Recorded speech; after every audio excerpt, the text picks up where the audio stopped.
Hey guys, welcome to KS Biology. Myself Kuldeep and I scored 331 marks in NEET 2020.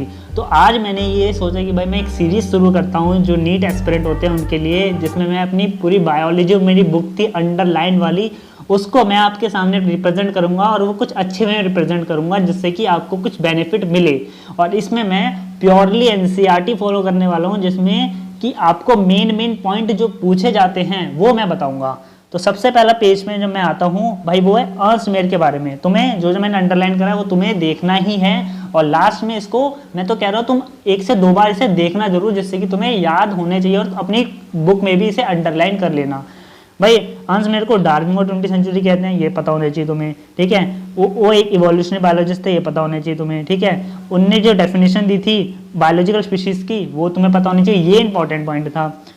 3 prize मिले थे उन्हें और triple crown of biology भी कहा जाता है, ये पता हो गया, तुम्हें होना चाहिए पता। अब आते हैं हम लिविंग वर्ल्ड चैप्टर की लास्ट पैराग्राफ पे, जो मैंने अंडरलाइन करा हुआ आपको दिख रहा होगा। जो all organism grow, all living organism grow, भाई मास में भी इंक्रीज होता है, नंबर में भी इंक्रीज होता है।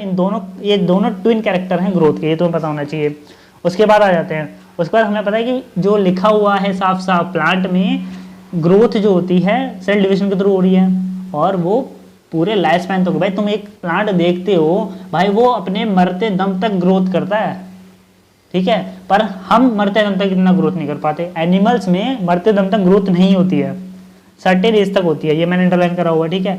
तुम्हें ये पता होना चाहिए unicellular organism grow by cell division. जो मैंने अंडरलाइन करा हुआ है भाई तुम्हें उसे करके जाना है, मैं बता रहा हूँ तुम ये करके जाओगे, मैं भी करके गया था भाई, मेरा स्कोर इसीलिए बढ़ा है, ठीक है। फिर in majority of the higher animals and plants growth and reproduction are mutually exclusive event. ये फर्स्ट पैरा चल रहा है, एक तो तुम्हें ये वाली लाइन होना चाहिए। और बॉडी मास में बढ़ना और नंबर में बढ़ना दोनों ट्विन कैरेक्टर थे ग्रोथ के, ये तुम्हें पता होना चाहिए। ग्रोथ लिविंग में इनसाइड होती है, आउटसाइड कभी ग्रोथ नहीं होती, इसलिए तो। और नॉन लिविंग में ग्रोथ आउटसाइड भी हो सकती है, और इसलिए हम ग्रोथ को ऑल एंड एक्सक्लूसिव इवेंट नहीं ले सकते, क्योंकि वो नॉन लिविंग में भी हो रही है और लिविंग में भी हो रही है। तो लिविंग के लिए एक्सक्लूसिव इवेंट हम ये नहीं ले सकते हैं, ठीक है। अब रिप्रोडक्शन पे आते हैं। रिप्रोडक्शन पे भाई तुम्हें पता है जो मैंने अंडरलाइन कर रखा है, फंजाई के बारे में, यीस्ट हाइड्रा के बारे में, और मॉस के बारे में, ये सारे जो तीनों दिए, फ्रेगमेंटेशन, रीजनरेशन, ठीक है, और ये एक्सोस्पोर फॉर्मेशन, ये तुम्हें पढ़ना है, ठीक है। और तुम्हें ये वाला भी पढ़ना है कि जो यूनिसेलुलर ऑर्गेनिज्म होता है, बैक्टीरिया हो गया, यूनिसेलुलर एल्गा जो का अमीबा, और सिनोनिम्स, जो रिप्रोडक्शन है is a synonyms with growth, that is increase in number of cell. भाई जब ये बैक्टीरिया और अमीबा ग्रोथ करते हैं ना तो अपने आप को तोड़ते हैं और ग्रोथ करते हैं, तो नंबर में इंक्रीज हो गया और रिप्रोडक्शन भी हो गया, इसके लिए ये सिनोनिम्स हो जाता है रिप्रोडक्शन और ग्रोथ। ये तुम्हें ऐसे याद होना चाहिए, जैसे यूनिसेल्युलर बैक्टीरिया होता है, यूनिसेल्युलर अमीबा होता है, स्पेसिफिकली दिमाग में पड़ा रहना चाहिए ये चीज की, अमीबा भी यूनिसेलुलर होता है, क्योंकि बच्चे कंफ्यूज होते हैं वहां पे, ठीक है। फिर हमने आए उस पे, और रिप्रोडक्शन क्यों एक्सक्लूसिव इवेंट नहीं होता, रिप्रोडक्शन इसलिए एक्सक्लूसिव इवेंट नहीं होता क्योंकि भाई लिविंग ऑर्गेनिज्म के लिए, क्योंकि ये म्यूल में भी होता है, स्टेराइल वर्कर हनी बी में भी होता है, और इनफर्टाइल ह्यूमन कपल्स में भी होता है। अब हम आए मेटाबॉलिज्म पे। मेटाबॉलिज्म पे सिंपली बात है, देखो मेटाबॉलिज्म पे तुम्हें क्या क्या याद रखना है कि भाई ये ना ही लिविंग, ना ही प्योरली लिविंग रिएक्शन होती है, और ना ही नॉन लिविंग होती है जब हम इसको टेस्ट ट्यूब में कराते हैं, ठीक है। और ये इन विट्रो भी होती है और ये इन विवो भी होती है, ये भी ध्यान रखना, ठीक है। और जब हम इसको इन विट्रो में कराते हैं वो लिविंग थिंग तो नहीं है, लिविंग थिंग एक लिविंग ऑर्गेनिज्म पार्ट नहीं है, पर वो एक लिविंग रिएक्शन है, ठीक है, ये पता होना चाहिए।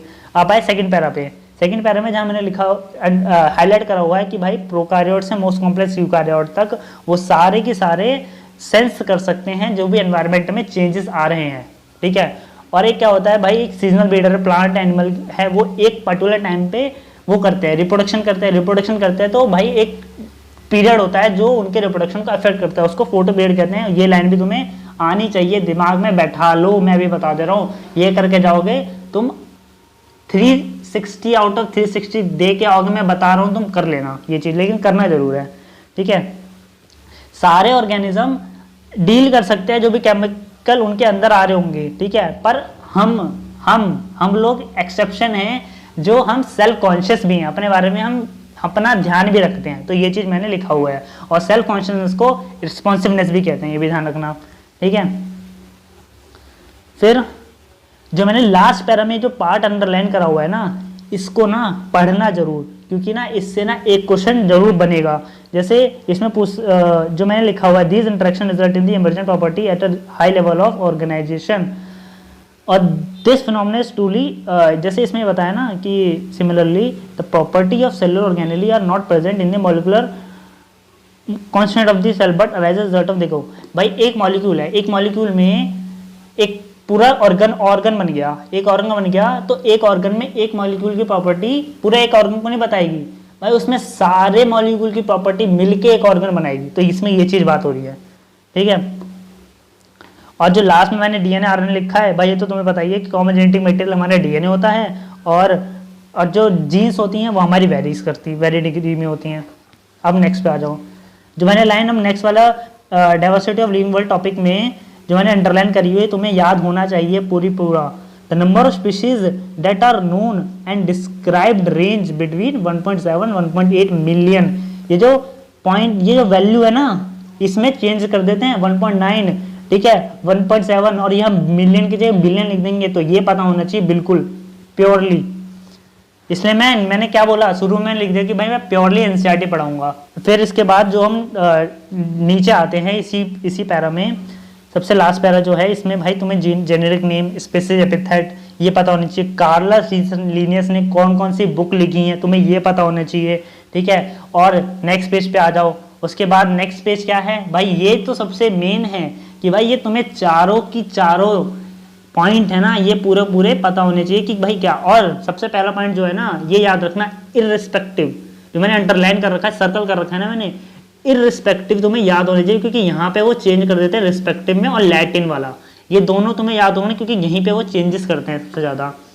थर्ड पॉइंट जो है, ये इटैलिक, सेपरेटली अंडरलाइन, ये जो मैंने भाई ये मेरा एक्सपीरियंस से बता रहा हूँ, जो मेरे क्वेश्चन गलत होते थे और बाद में मेरे सही होने लगे, क्योंकि इनकी वजह से जो मैंने अंडरलाइन करे हुए हैं, जो मैंने सर्कल करे हुए हैं, ठीक है। सेपरेटली, थर्ड पॉइंट में सेपरेटली अंडरलाइन होता है, इटैलिक्स में लिखा जाता है, और वो लैटिन ओरिजिन बताता है ये। उसके बाद उसी के नीचे एब्रिवेटेड फॉर्म, ये वर्ड तुम्हें पता होने चाहिए, क्योंकि वो कभी भी ना लाइन बना के आपसे पूछ सकता है कि कौन सी फॉर्म में लिखा हुआ था, वो पूछते हैं, ठीक है। फिर ये जो क्लासिफिकेशन की डेफिनेशन है, ये तुम्हें पता होनी चाहिए। और ये वाला मैंने पॉइंट लिखा हुआ है, animal with external ear and body hair, जो कैरेक्टरिस्टिक फीचर होता है एक्सक्लूसिवली, ये तुम पढ़ोगे एनिमल किंगडम में। और एक तो तुम्हें पता ही है भाई, कैटेगरी, रैंक, टेक्सॉन, ये सब चीज सेम ही होते हैं, ठीक है। और जो लास्ट में मैंने ऑरेंज कलर से अंडरलाइन करा हुआ है, वो है बेस्ड ऑन द कैरेक्टरिस्टिक, जो हम देखते हैं characteristics, all living organism can be classified into different taxa. Characteristic के बेसिस पे हम सारे लिविंग ऑर्गेनिज्म को अलग अलग टैक्सा में क्लासिफाइड कर देते हैं, उस प्रोसेस को ही हम टैक्सोनॉमी कहते हैं। ये तुम्हें पता होना चाहिए, जो मैं बता रहा हूँ उसे ध्यान रखना भाई, कि तुम्हें ये सब चीज़ें पता होनी चाहिए, क्योंकि इंपॉर्टेंट हैं ये सब चीज़ें। अब हाँ, सबसे मेन पॉइंट जो मैंने नेक्स्ट पेज नंबर 8 पे जो मैं बात कर रहा हूँ, जो मॉडर्न टेक्सोनॉमिक स्टडी है ना, इसमें अब इकोलॉजिकल इंफॉर्मेशन भी इंक्लूड होती है। ये तुम्हें पता होनी चाहिए, क्योंकि वो पूछ लेगा, शायद इस बार पूछ ले, क्योंकि अब जो आएगा पेपर थोड़ा लेवल बढ़ा के आएगा। तो तुम्हें इसीलिए मैं बता रहा हूँ कि जो मैं तुम्हें बता रहा हूँ ना कि भाई ये मैंने अंडरलाइन करा था, इस बार थोड़ा पेपर आसान था, पर तुम इसको करोगे ना तो तुम पॉसिबिलिटी बहुत कम हो जाएगी कि भाई मेरे मार्क्स कम होंगे, तुम्हारे आराम से तुम 360 आउट ऑफ 360 ला ही सकते हो, लाओगे तुम अगर मेरे साथ जुड़े रहोगे ना। मैं तुम्हें 360 आउट ऑफ 360 दिलाऊंगा, क्योंकि मैं वो नहीं ला पाया, मैं 331 पे अटक गया, पर तुम्हें जरूर दिलाऊंगा, ठीक है। और सेकंड पैरा में जो मैंने लास्ट में अंडरलाइन करा हुआ है, the earliest classification was based on the use of various organism. ये पॉइंट पता होने चाहिए, क्या पता वो क्वेश्चन पूछ ले कि भाई बताओ अर्लीस्ट क्लासिफिकेशन किस बेसिस पे होता था। हमें थोड़ा पता है एग्जामिनर के मेरिट से, हमें एग्जामिनर को परखना है कि भाई ये ऐसे पूछ सकता है, हम इसके पॉइंट ऑफ व्यू से चलते हैं कि भाई ये पूछेगा, मैं ये बता के आऊंगा, ठीक है।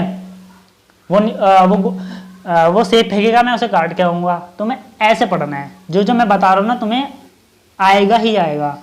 अब सिस्टमैटिक के बारे में तुम्हें पता होना चाहिए भाई, वो लैटिन वर्ड होता है सिस्टमेटिक अरेंजमेंट ऑफ ऑर्गेनिज्म होती है। कौन सी बुक लीनेस ने लिखी, यहाँ पे भी बताया हुआ है। और सबसे लास्ट जो इस पैरा की थर्ड पैरा की जो लास्ट लाइन है, systematic takes into account evolutionary relationship between organism. तो देखो सिंपल, अगर तुम्हें ये लाइन समझ में नहीं आ रही हो ना, तुम्हें बस ये ध्यान रखना है कि भाई जब भी सिस्टमैटिक की बात होती है ना, तो उसमें इवोल्यूशनरी बायोलॉजी है वो वर्ड लिखा आएगा। जहां इवोल्यूशनरी बायोलॉजी लिखा गया ना और इवोल्यूशन रिलेशनशिप लिखा आ गया, वहां तुम सिस्टमैटिक लगा देना, ठीक है।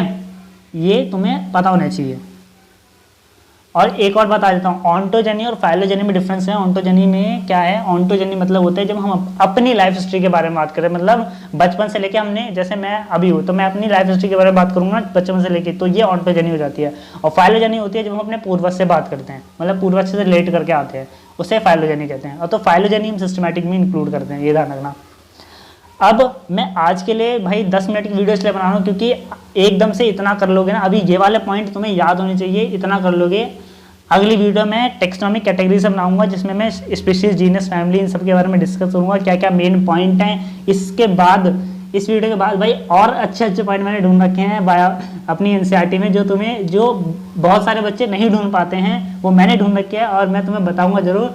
तो इस चैनल को सब्सक्राइब करना है तुम्हें, शेयर करो इसको ज़्यादा से ज़्यादा। भाई मैं बता रहा हूँ, आप अपने दोस्तों से शेयर तो करो, उनका रिव्यू पूछो भाई कैसा मैं अगर बता रहा हूँ, आप मेरे को बताओ कि भाई भैया आप ये ऐसे बताओ, मेरे को ऐसे बताओ, तो मैं कोशिश करूंगा कि आप जो बोलो मैं उसी के हिसाब से चलूँ, ठीक है।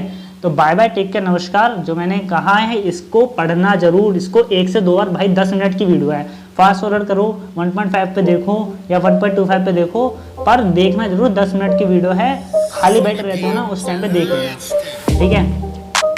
Okay bye.